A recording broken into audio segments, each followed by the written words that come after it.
వృశ్చిక రాశి వారికి ఈ వారం చాలా వరకు అనుకూలంగా ఉంది. అయితే సంతానపరమైన ఇబ్బందులు కొన్ని ఉంటాయి. సంతాన విద్యా విషయాలు, ఉద్యోగ విషయంలో కొంత స్తబ్దత అనేది ఏర్పడుతుంది. వారి కోసం ఎక్కువగా ఆలోచన చేస్తారు. అయితే మీ వారి కోసం మీ తీసుకున్న ఏ నిర్ణయాలైనా సరే లాభసాటిగా ఉంటుంది.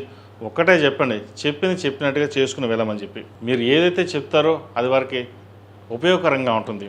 కానీ వారు వినకుండా వారి ధోరణిలో వారు వెళ్ళడం అనేది వారికి నష్టం వచ్చే అవకాశం ఉంటుంది. ఇటు విద్యాపరంగా కావచ్చు, ఉద్యోగపరంగా కావచ్చు. మీరు ఏదైతే ఒక స్థిరమైన నిర్ణయం తీసుకుంటారో అది లాభదాయకంగా ఉంటుంది. అదేవిధంగా ఖర్చును అదుపులో ఉంచుకోవాలి. ₹1కి ₹30 ఖర్చు ఉండే అవకాశం గోచరిస్తుంది. దూర ప్రాంత ప్రయాణాలు చేయవలసి ఉంటుంది. అదేవిధంగా శుభకార్యాలకి ఎక్కువగా ఖర్చు చేయవలసి ఉంటుంది. అనుకోని ఖర్చులు ఎక్కువగా ఉంటుంది. రూపాయికి రావడం కోసం ఇంకో ₹2 అప్పు చేయడం, ధనం రావడం కోసం చేసే ప్రయత్నాలు ఏవైతే ఉన్నాయో అవి కాస్త ఇబ్బందికరమైన వాతావరణం ఉంటుంది. బంధువర్గంలోనూ మిత్రవర్గంలోనూ కాస్త ఇబ్బందికరమైన వాతావరణం, వ్యాపారపరంగా కొంత ఇబ్బందులు కావచ్చు, భాగస్వాములతోటి ఇబ్బందికరమైన వాతావరణం ఉండే అవకాశం గోచరిస్తుంది. మీరు తీసుకునే నిర్ణయాలు అందరికీ ఆమోదదాయకంగా ఉండదు.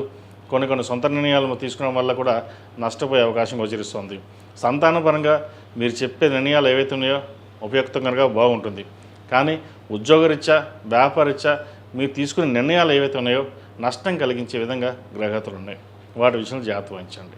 ఈ రాశిలో జన్మించిన స్త్రీలకు చాలా వరకు అనుకూలంగా అని చెప్పచ్చు.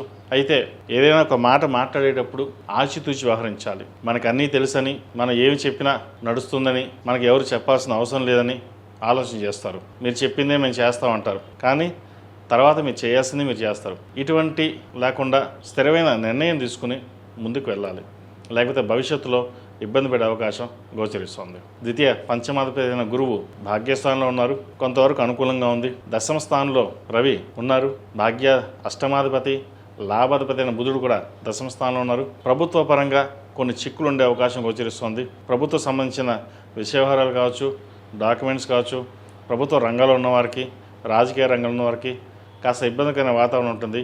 వాటి విషయంలో జాగ్రత్త వహించండి. ఈ రాశిలో జన్మించిన వారు ప్రతిరోజు ప్రతినిత్యం ఓం నమో నారాయణ వృత్తులతోటి, లక్ష్మీ తామర వృత్తులతో దీపారాధన చేయడం, అదేవిధంగా మొగలుబో కుంకుమ, ఆరావళి కుంకుమ, కుబేర కుంకుమతోటి చక్కగా అమ్మవారిని పూజించండి.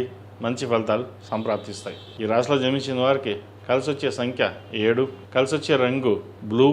ఏదైనా పని మీద బయటికి వెళ్ళినప్పుడు సోమవారం కానీ శుక్రవారం కానీ వెళ్ళండి. మంచి ఫలితాలు సంప్రాప్తిస్తాయి. తదుపరి ధనుస్సు రాశి.